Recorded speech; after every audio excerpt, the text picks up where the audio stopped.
Yo. You're in the mix. The world's finest, man. DJ. We're doing it live, and we're doing it real on YouTube.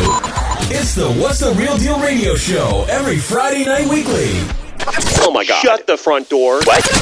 If you're weak-minded or sensitive, you might get your feelings hurt in here. Jump up game with the fam. And remember to like, share, and subscribe. What's good, people? What's good, people? Big Rich here. Big Rich of the Big Rich Live radio show here on YouTube. Welcome to the third installment of What's the Real Deal radio show here on YouTube. Today we're going to get right to it. We're going to hit you in the face. We're going to talk about it. Let me first start off by saying this was one of the hardest subjects for me to cover, not because there wasn't a lot of literature. It's just that it was so taxing, so make you just angry, so hurtful for me to cover this subject. But you know, you got to do what you got to do, and sometimes the truth hurts. So we're going to talk about reparations in today's show. And like the new intro said, you might get your feelings hurt, you might not like what's going on or what's being said, but let me tell you something. Everything that I say here is based on truth, facts, and research. Don't believe it because I say it. Everything that I say, go and research it to confirm it. And like I said, we're going to talk about reparations, and more importantly, we're talking about reparations for African Americans here in this country, on this earth, but we're actually going to be talking about here in this country.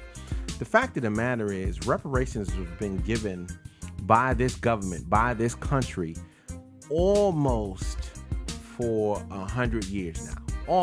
Almost for 100 years. Every group have gotten some form, let's back that up.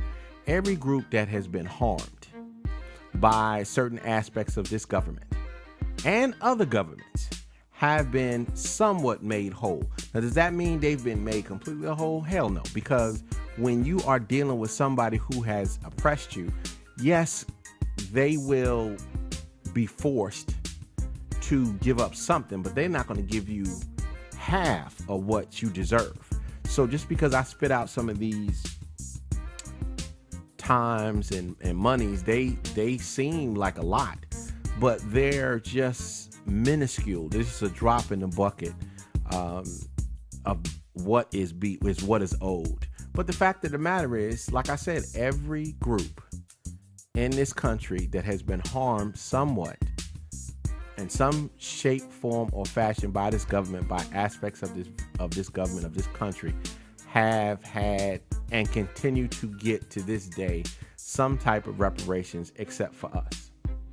Okay, and when I say reparations, you know, I will say from the jump that I don't particularly know how or in what forms reparations should be given. But the fact of the matter is, it's owed. This country owes a debt. This country owes damn near everything, and I know it's going to piss some people off, but damn near everything of substance in this country now. It is in some way, shape, form, or fashion put here or made possible by labor of African Americans, Negroes, blacks, whatever you want to call us at that particular time, because we went from Negro to colored to black. Now we African Americans. Who knows what the deal is? But the fact of the matter is, and we'll break that up. So I know a lot of people. Some people might have turned off the video, unsubscribe from the channel, this, that, and the third. But you know, we can't be scared to tackle controversial subjects and basically have receipts, have facts, and that's exactly what we're going to do. But let's just basically break down why I feel and so many other people feel that reparations is warranted. Well, let's just go back to 1619. If you think about it, if you know anything about history, this republic was not a republic to 1776, 1775, depending on where you was. Yeah, granted, we we celebrate, 1776, 4th of July, that type of stuff right there. But, depending on who you're talking to or listening or reading from, that date fluctuates. So this is a good 100.5 years before that. But 1619, 19 or so Africans reached the shore of the English colonies in Jamestown, Virginia.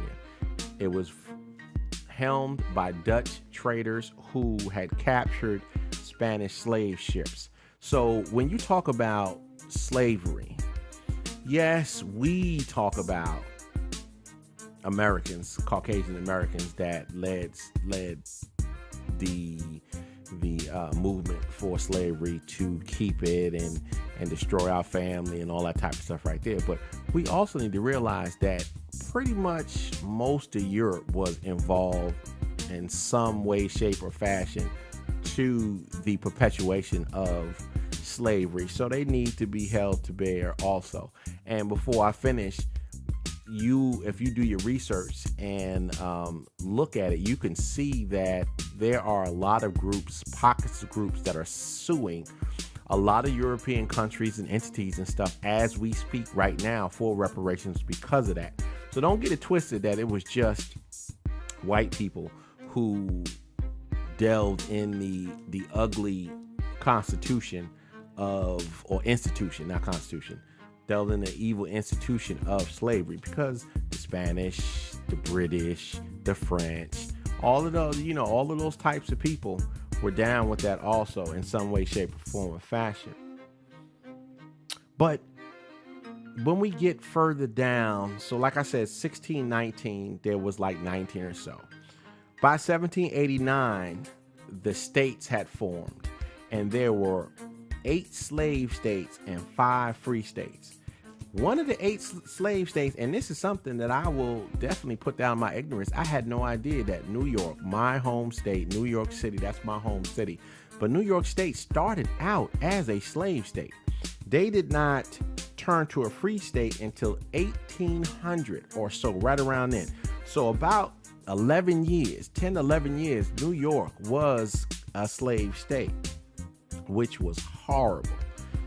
Slavery ended officially in 1865, where we call Reconstruction, the start of Reconstruction.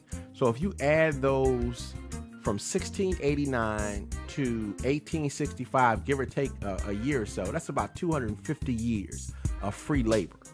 We're not even going to talk about the death, the millions that died in what we call the Middle Passage, which is basically from the shores of Africa to the shores of the New America and throughout their lives. We're not going to talk about the millions of bodies and people who were killed and the families that was destroyed. We're not going there. We're just talking about just the labor.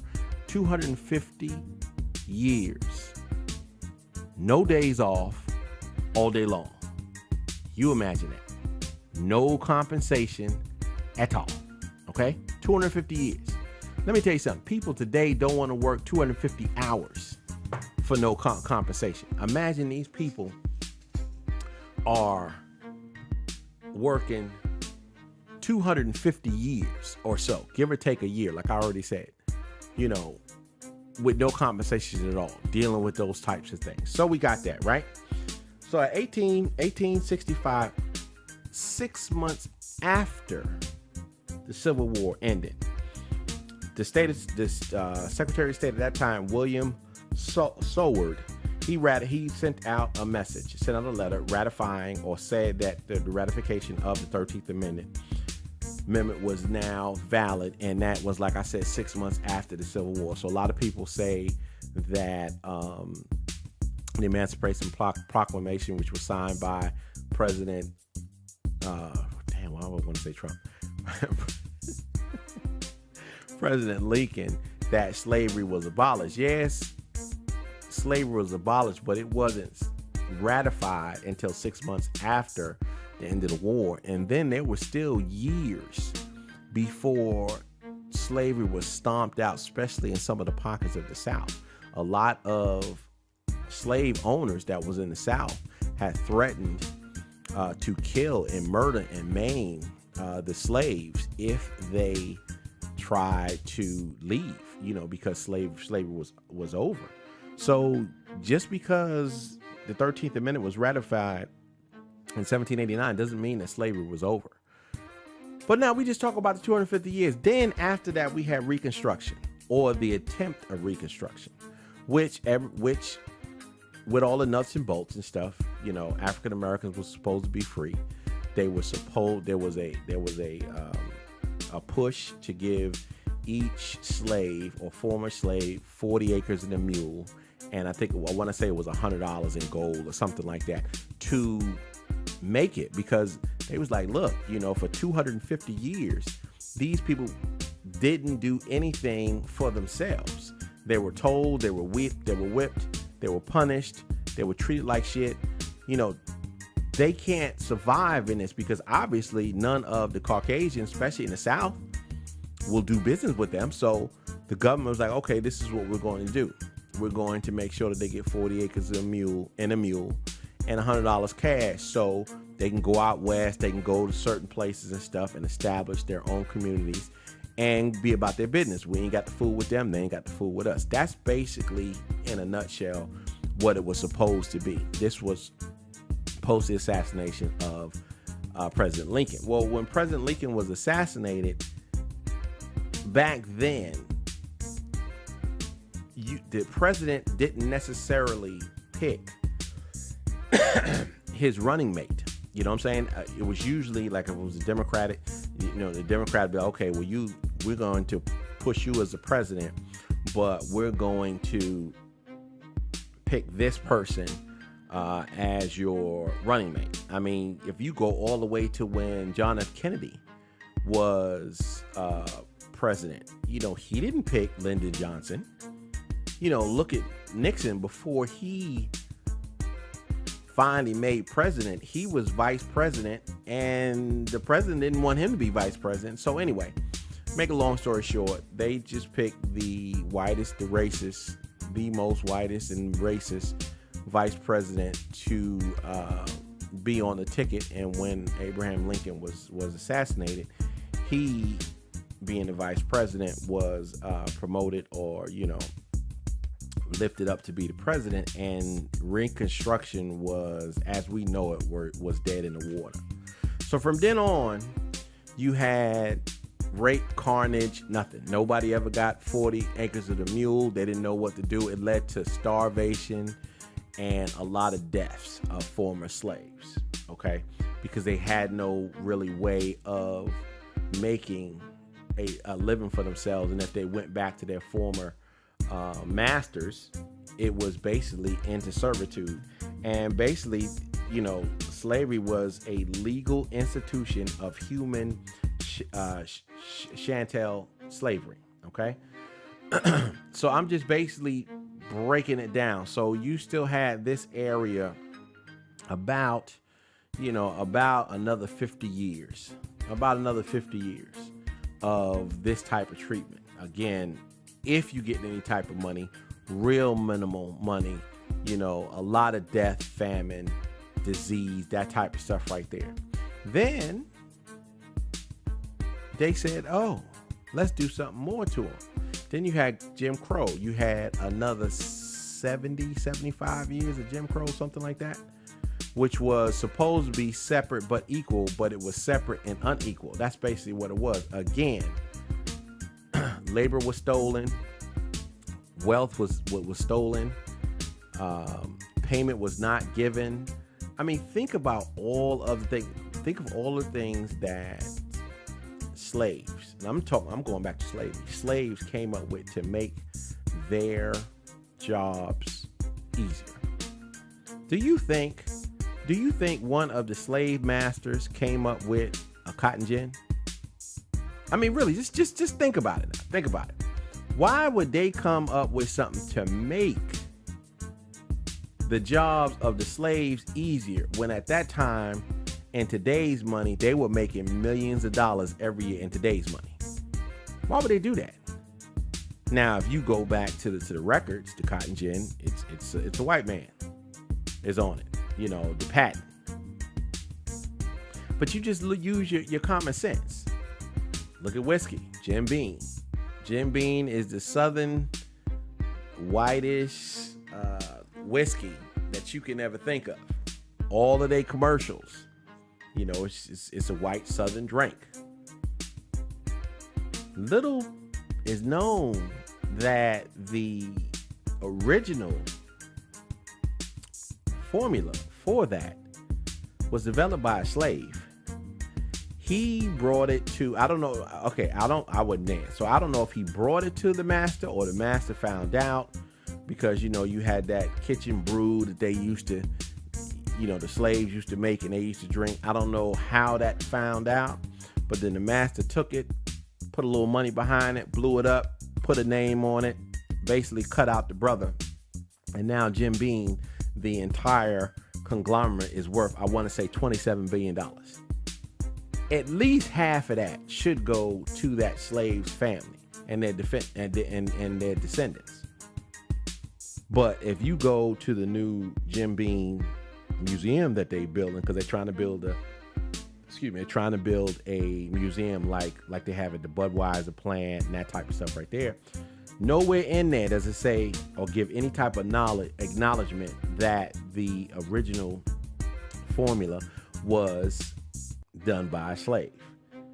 And I understand why they don't do it. One, is ignorance. Two, it's narcissism.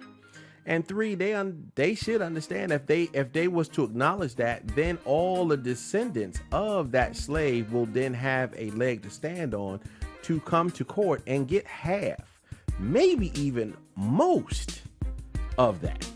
But this is the type of stuff that's been happening throughout the last 400 years, where you have something and it is taken basically because you are a slave, or you were a slave. You are what, 2/3, 1/5 of a man or something like that. All of this stuff, we not even counting all of the inventions and stuff like that were taken. I'm just talking about the labor. Okay, so you have about 400 years, give or so, you know, 250 years we know for a fact there was no payment. The other 150 to 200 years, we know that they weren't getting half of what they deserve. Okay? But like I said, if you just sit around there and say, okay, cool, all we're going to do is we're going to go with the 250 hours. We're going to go with the 250 years of slavery with no payment. Conservative estimates run at $1 billion. And that is from, let me get the exact thing. It's classroomsymptoms.com, and it is measuringworth.com and /slavery. You can look all of this up. That's conservative. Some other people are saying it is upwards to trillions of dollars. This debt can never be paid. This debt, some people, and I don't think that it's true, but some people are saying that half the 17, I think it's 17 or 18 trillion dollar debt. Not half of that debt is owed, but the reparations payment would be about half that. So you talking anywhere between $6 to $9 trillion. The United States can never afford that. So I have no idea in what form of payment that it needs to be paid, but there's a debt owed. Now let's get to, I'm gonna put a couple of charts up, and I'm just gonna try to get to them. I got my notes here, so I'm gonna try to put on there. We're gonna go with this one. This is the first one. It's kind of hard to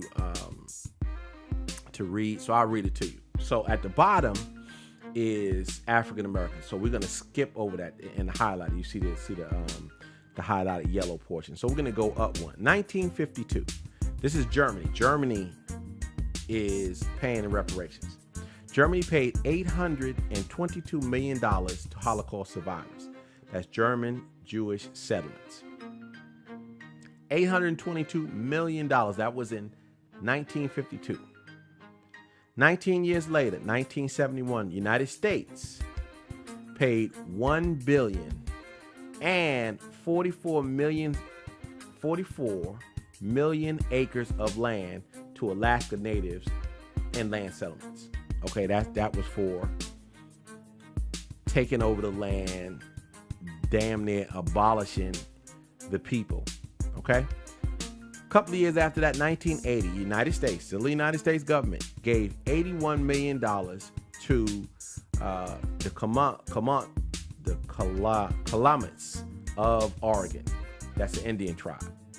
5 years later, United States gave $105 million to the Sioux of South Dakota. Same year, they gave $12.3 million to the Seminoles of Florida. This is 1985. Same year, they gave $31 million to the Chippewas of Wisconsin. 1986, and this is all within all of our lifetime. I graduated high school in 1986. 1986, the United States gave 32 million based on the 1983 treaty between the Native Americans and the United States government to the Ottawas of Michigan. This is in 1988. Canada gave $230 million to the Japanese Canadians. That was like the internment camp type thing. $230 million. 1988, Canada, again, the same year, gave 250,000 square miles of land to the Indian Eskimos. I thought that Eskimos was a negative term, so I just call them natives. 1990, not too long ago, 27 years ago, Austria gave $25 million to Holocaust survivors. Jewish claims of Austria. Okay, so remember, we had rolled down in the beginning of 1952. Germany gave $232 million. Austria is now giving an additional $25 million. 1990. This is 1990. Okay, before the Gulf War, the United States gave $1.6 billion or $20,000 each to Japanese Americans. That's for the internment camp. Now, you remember when I told you the highlighted portion that was for African Americans at the bottom of the history of payments? Let's go back down to the bottom. And as you see, 1865, and this actually starts 1865. I told you before that the first African slaves was brought here at 1619. But just going by this graph right here, 1865 to the present, United States, $0 for slavery in Jim Crow era to African Americans and black descendants. There is a problem. That is a problem. That is a huge, huge, huge problem. I've said it before when I was talking about the Democrats and the Republicans and stuff during the election last year. And I told you when I got off the Bernie Sanders bandwagon. I got off the Bernie Sanders bandwagon when he was asked a poignant question. Do he believe in reparations for African Americans? And he said no. He said no. And his 2 points were, one, I agree wholeheartedly. And the other, I think, is bullshit. The one that I agree with wholeheartedly, he said that he did not agree with reparations because it would not get through this Republican-led Congress. I believe that 100%. But does that mean that you shouldn't try? The second thing that he said was bullshit was it's too divisive. How the hell is it too divisive? When I just fit up there and said that 27 years ago, this same government gave millions of dollars to Holocaust survivors. I'm not the Holocaust, I'm sorry. The Japanese internment people. And they weren't even killed as far as we know. You know, I mean, do they deserve it? Yeah. Don't get me wrong. And don't get pissed off, you know, that I'm trying to say that they didn't deserve it. They deserved it. Their rights as Americans as human beings was trampled over and violated, and they deserve every penny. But how do you say that they deserve money, but we don't? And we were brought over here as slaves. And it is documented proof that at least 250 years of slavery, that free labor that African Americans, or back then black people, black Africans did, led to the prosperity that we have now. How do you with a straight face say that this is not something that should be done? I just don't understand it. I mean, when I talk to some of my conservative people, some of them, I can't say some, most of them are willing to listen. But then you have certain people out here that actually just feel that you don't deserve nothing. But if they was in the same position, like I said, they wouldn't work 250 hours. They wouldn't work 250 minutes in the hot behind sun repeatedly for no compensation. So why do you think that we, as African Americans, descendants of slaves, don't deserve reparations? Again, I don't know in what form. I don't know if it's we pay half taxes, we don't pay no taxes. My daughter was saying something that, we should have free college. So I said, well, what about the people who don't want to go to college, or the people who are too old to go to college, or not really smart to go to college? What do they do? She was like, well, then they get the equivalent of the highest university within that state. They get, a bunch of payments, or maybe not one lump sum. I don't know. That's high. That's over my pay grade. That's higher than what I know as far as economics is concerned. But this is something that needs to be done. And I truly, truly, truly believe that I'm not even going to say in my lifetime, but if it's not within my lifetime, because I'm 49, I figure I still got a good 40 years to go. So I'm optimistic that it will happen in my lifetime. But if not, it's going to be soon after I pass. Because this is not going away. The fact of the matter is, more and more people are becoming woke every day. Black and white people are becoming woke, and they're getting the blinders off. And they're like, hold on, what's fair is fair. What I'm saying? We're not trying to bankrupt the country, and we're not saying take from this and give to us. What I'm saying is there is a debt owed, pay it. Or at least move towards it. At least move towards it.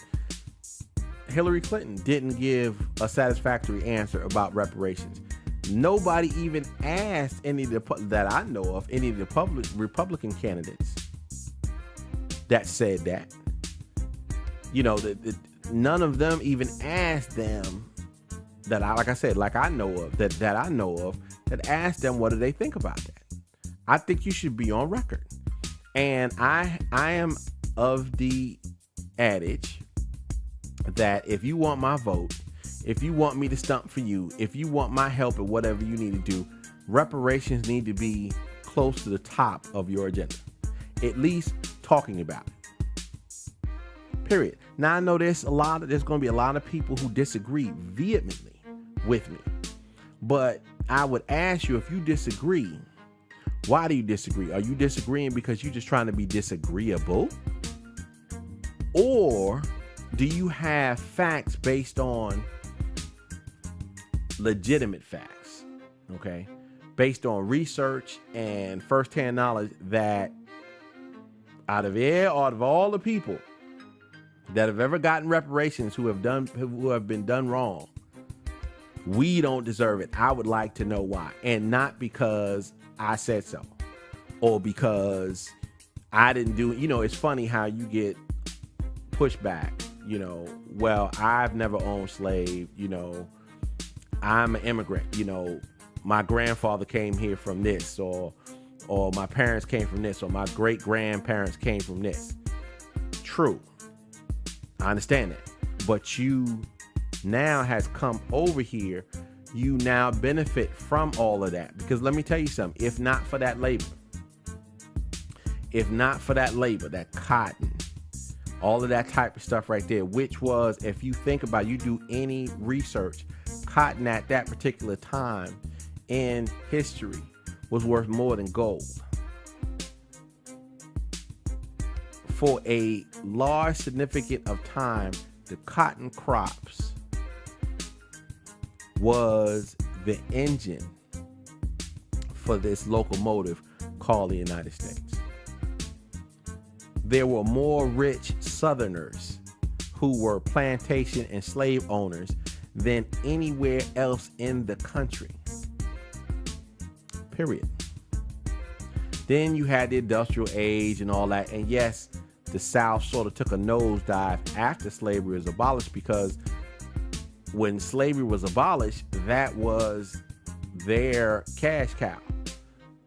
The industrial states up north, they were, building steel, building railroads, that type of stuff right there. You know what I'm saying? So I just like to break it down that way. And again, promote the dialogue back and forth. If you disagree, that's fine. That's fine. I have no issue with people disagreeing, but I need more than because I can't stand y'all, or because you guys should be happy that you're no longer slaves, that type of stuff, that type of mentality. And yes, it's out there, and yes, I get it a lot. But I was like, okay, well, we should be glad that we were slaves. Well, what about not being slaves in the first place? How about that? That'd be great. You follow what I'm saying? So I'll ask that everything that I said, everything that you heard, you look at yourself and verify it. And you'll see that there is a large debt owed, and it needs to be paid. It really, truly, truly needs to be paid. And on that note, I'm out. That's the end of this installment of What's the Real Deal. I don't know what the subject will be next Friday's show. I got to look in the emails and see what the deal is. Let me give you that there. Our Twitter is, we still don't have a Twitter or email for this particular show yet, but next Friday we will. But anything that you have, you can always catch me on Twitter at capital B, capital R, live on the mic. You can email me at, for this show, darkshadowmediagroup@gmail.com.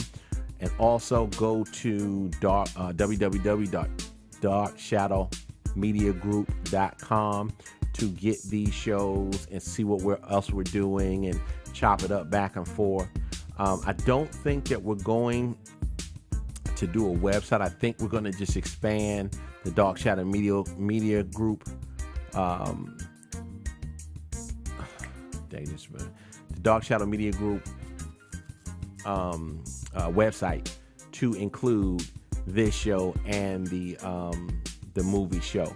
So I'll see you guys tomorrow. Remember, tomorrow is the Saturday's installment of Big Rich Live on the Mic Radio Show, and then Monday we'll be doing the movie review. I think we're gonna do Hidden Colors, but it might be something different. It all depends. If I feel like actually going to the movies this weekend, I might.